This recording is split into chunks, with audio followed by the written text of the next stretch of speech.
Okay, pagyan tayo sa ating paklay, bisaya. After kumulo, ilagay na ang tanglad o lemongrass. Tama ka nga. Sunod na rin yung nor beef cubes.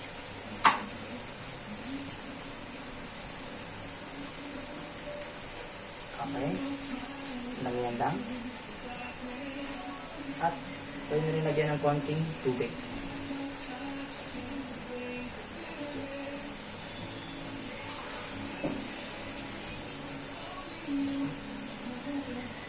Okay.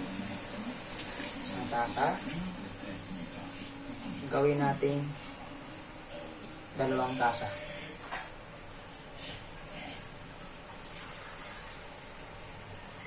Kuya, gamitin mo doon yung sabon na kaka. Ito, sinabi natin tayo. Para lumanasa. Gamitin yung pinagkuluan ng mga lamang loob para maamoy daw, sabi ni ate. Okay.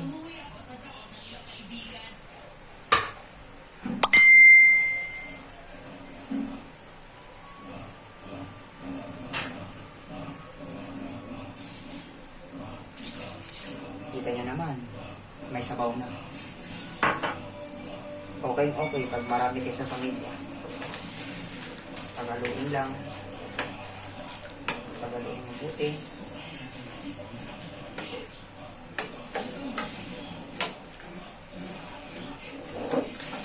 Kaya mo, sa bawa na to, hindi na tupak. Hintayin kumulo, pwedeng lakasan yung apoy.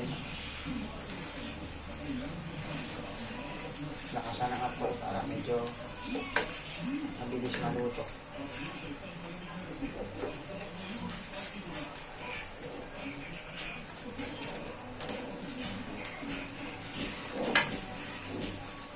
Antayin natin kumulo.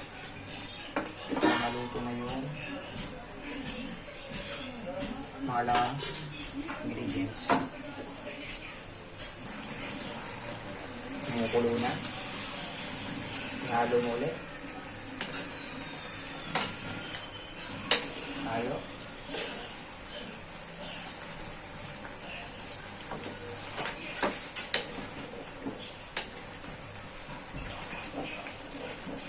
Halo.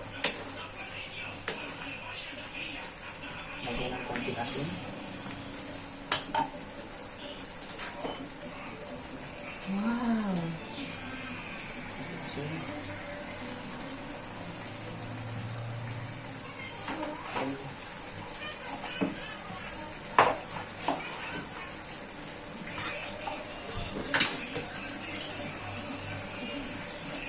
Paminta.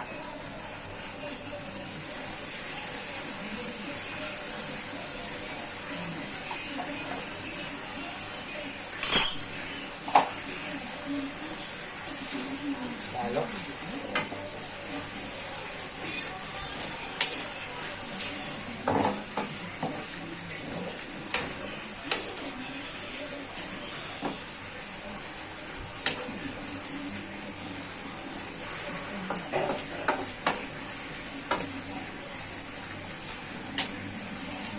Kailangan nyo lang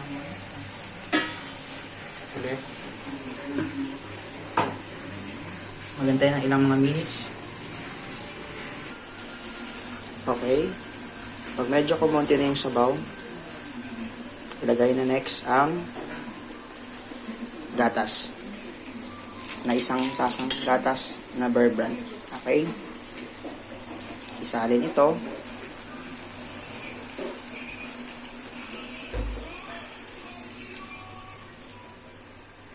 May gatas pa.